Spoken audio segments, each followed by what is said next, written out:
Sergeant Artie Britt here. We haven't reacted to extra credits in a while, so, I just figured, why not watch them again, and probably watch one of their best videos they ever have. Because, if you just look at the title, World War II, the Resource War, and this is the thing, World War II and World War I was all about resources. That is why the Central Powers and the Axis later lost. Like, literally, that's the number one reason. And I'm just really excited to react to this. And it seems like he'll be talking about Lend-Lease, Arsenal of Democracy, etc. So yeah, let's get straight into this video. I missed their intro. They have like my favorite intro. Cicero once said that the sinews of war were infinite money. Never has that been more true than in the Second World War. Exactly. This little bonus extra history series is going to be all about the complex economic struggle that underpins the most colossal conflict in human history. These episodes are happening courtesy of the good folks at Paradox, who, after seeing those old Punic Wars episodes we made, approached us asking to sponsor a few episodes about the economic aspects of World War II in anticipation of the upcoming release of Hearts of Iron 4. And it's a great topic idea, so let's jump right in. First, let me set the stage. The year is 1939. Dang, this was made like before Hearts of Iron 4 was made, I think. That's cool. Storm clouds are gathering over Europe. Hitler has already grabbed Austria, and Czechoslovakia is being gobbled up. Jeez. The Italians have conquered Albania. Even as many try to deny it, every nation knows war is coming. Meanwhile, in the east, the Japanese have annexed Manchuria and are pushing further into China. Wait, what? Meanwhile, in the east, the Japanese have annexed Manchuria. No, they didn't. They puppeted them. And are pushing further into China. Chinese resistance movements have flared up. For all intents and purposes, the East is already at war. But most of the major players all have one goal in mind: resources. Economic power, industrial installations, natural resources, these all needed to be gathered and hoarded as quickly as possible. Because every state knows, when war truly breaks all bounds, all the trade and world economy functioning will grind to a halt. Or so it was thought. In fact, many expected that the European nations would avoid war because their economies couldn't survive economic isolation. But that assumption hadn't kept the First World War from breaking out, and it wouldn't keep the Second. In truth, many of the pre-war planners had learned from the First World War and started preparing for just such a breakdown in trade years in advance. So let's take a look at the economies of some of the major players right at the outset of the war. The first big three are Germany, France, and Great Britain. These are the major European nations that would be in direct conflict with each other from the get-go. Germany, having been disarmed after World War I, had come roaring out of the Great Depression with one of the largest armaments programs the world had ever seen.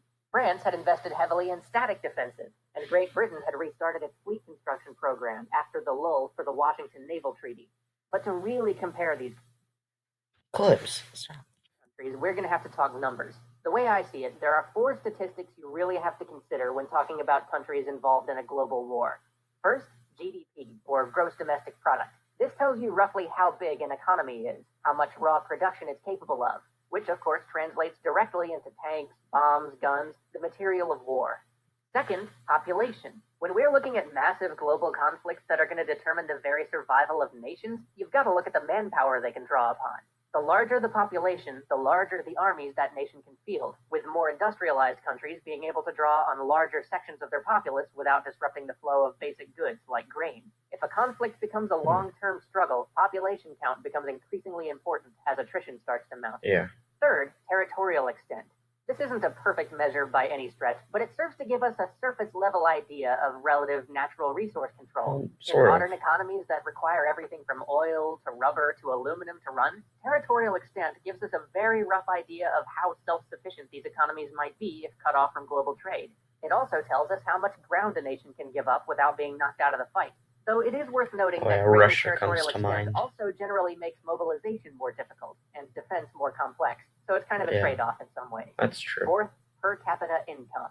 Individual wage may seem like a strange metric when thinking about wartime economy, but it gives you a good idea of how developed. Yeah, exactly. It does show you how developed an economy is. Like, Yeah, I think that's very important. A Economy very is. important metric. The higher the individual wage, the more advanced an economy you're usually dealing with. And this is actually super important because, in general, larger economies can take bigger hits without crumbling.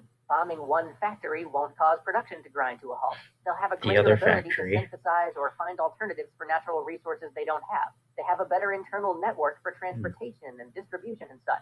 So a nation that has a more advanced economy, even if it has the same GDP as another country, can remain an effective combatant much longer than a nation with a less advanced economy. Yeah, that's This true. is why China collapsed into a guerrilla war almost immediately rather than fronting a centralized state effort. And it's why Italy Oh yeah. capitulated so much quicker than Germany. It's Yeah. also fascinating. Well, not really. That's not really the reason why they capitulated so fast. It was really because the king of Italy was like, "Get the heck out of here, Mussolini. We don't. You promised that we would win this war, like in a year, but it's been like um it's been like 3 years and we haven't won. So I'm kicking you out." I, it wasn't really because of. It's not really because they were poor or anything. To think about in terms of the incredible Soviet efforts to actually pick up and move their entire industrial base in the face of a German invasion.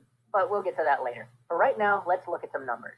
Now, all of the monetary figures I'm going to use here are in 1990 US dollars, just because that's how the most comprehensive data set I found converted it. So, the UK has a population of 47.5 million, a territorial reach of 245,000 square kilometers, a GDP of 284. What about the empire, though? $1 billion and a per capita income of about $5,983. I think it's a bit unfair, like, to not, include their, massive empire that stretches across the world. Now, when compared to Germany's numbers, with a population of 68.6 million, 470,000 square kilometers of territory, a GDP of 351.4 billion, and That's not the German flag. Wait, is this talking about World War One or something? Is that's the World War One German flag? Confused. a per capita income of 5,126 per head, the UK's numbers may look a bit low. But first, we've got to factor in France, which had a population of 42 million, a territorial reach of 551. Oh yeah, France was a very thick nation. I think they're about the size of Texas or something. I don't know for sure. 1,000 square kilometers, a GDP of 185.6 billion, and a per capita income of $4,424. And perhaps far more importantly, we also have to factor in the British Empire. Yes. If you add in all What about the French Empire, though? of the colonies and dominions that Britain held at the time, that's a whopping 483.8 million people. Wow. 34,179,000 square kilometers in territory. Jeez. And 391 billion. I mean, obviously these bars aren't. These bars are definitely not to scale of how it would really be, but still, those numbers are massive. Wow. In GDP. It's crazy. But granted, if you leave out some of the more economically advanced dominions like Canada and Australia, the colony's collective per capita GDP was only $627. Yeah, I mean, it's interesting. Like, what are you supposed to, what do you consider part of the British Empire? Would Canada be, or Australia be part of it? Or, what do you include on here? Like, does its dominions count or not? Like, that's interesting. So less great. Sorry, I know that was a lot of numbers, but what does it all tell us? All of those numbers basically tell us that Germany needed to win this war before the UK could bring its empire to bear. But it also tells us that the British Empire was unwieldy. It was spread out, and it had an incredibly low per capita GDP in a lot of places, which meant that there wasn't a lot in those places that could be diverted to war production, and those sections of the empire would probably collapse at the first show of hostile force. Yeah, that probably explains why the Japanese were able to just completely, conquer all of the colonies in Asia so easily. And that reality very much played into the overarching strategy of the war. Blitzkrieg was not only a tactical or even a strategic idea, but an operational one. Germany had stockpiled material before the war. They believed they had better military leadership and better esprit de corps. Their great hope was to expand fast enough using those early And they had meth. advantages to win total victory, but their more realistic planning told them that they still had no choice but to expand rapidly so that they could bring in the resources, population, and industrial capacity that they would need to fight a protracted war. Seizing an early advantage was Germany's best chance. Meanwhile, on the other side of the Also, it kind of annoys me that they're using the World War I German flag, because then at that point you're just giving the World War I German flag a reputation of the Nazis. So you're making World War I Germany or the German flag seem much worse because you're giving it that reputation. world, Japan was in much the same situation. The famous Japanese Admiral Yamamoto. I mean, it's probably because of the YouTube algorithm. So I mean, I understand. Estimated that he could win for 6 months if the U.S. entered the war, but if Japan had not secured victory by then, loss was assured.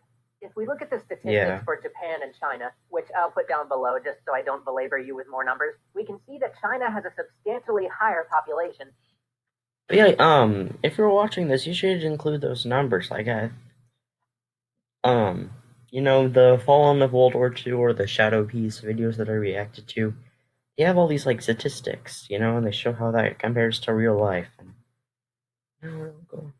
And it's really interesting, so you don't have to not have them in there, because I think they're actually pretty cool. And thus also a higher GDP, but a much lower per capita GDP. China would probably lose a conventional war, but they'd still be very hard to occupy if they got any outside help. And then there were the two wild cards, the United States and the Soviet Union. The Soviet Union had vast natural resources, a huge population, and a high GDP, but with a low per capita wage, meaning they had a less advanced economy than many of the other European powers. Russia would play an enormous role in the struggle to come, but economically, its entire focus would be using what industrial resources it had to arm and equip the vast forces it could muster. The United States, on the other hand, for the entire length of the war, from 1938, well before it was involved, to the war's conclusion in 1945, had a GDP greater than every major Axis power combined. Really? Wow. That is crazy.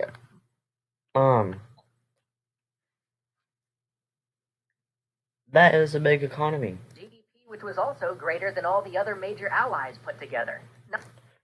Like, how does that happen? Like, the United Kingdom, it has all these resources and land from all across the earth. And France, it's the same thing. They have resources and land across the earth. And the United States is still bigger than all of them put combined. That is crazy. Seriously, wow. That is mind-boggling. Not only that, but the U.S. was protected by oceans from the conflict. That's true. Itself. This is why the United States would serve as the arsenal of democracy. Join us next time as we talk about well, that's why it's in the title, I guess. Lend-Lease, and how American industrial output would be used to keep its beleaguered, soon-to-be allies afloat before the American nation gathered the will to fight. See you then. Okay, well, also, sorry guys, I didn't really react that much in that video. There's not really much, to react to, But anyways, What's Run 4 comes out on June 6, 2016, so, make sure to check that out. You know what I mean? I'll be waiting, so, yeah. Let me know if you want to see part 2, talking about Lend-Lease, which is very interesting, because Lend-Lease did definitely play a role. Of course, I don't think it won the war, but I think without it, the war would have been extended, 2+ years.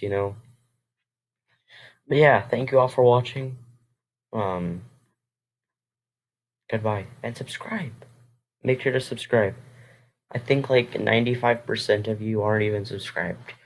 If all of you subscribed, I would literally have a ton of subscribers. And that would just be amazing. Anyways, goodbye. Nice day.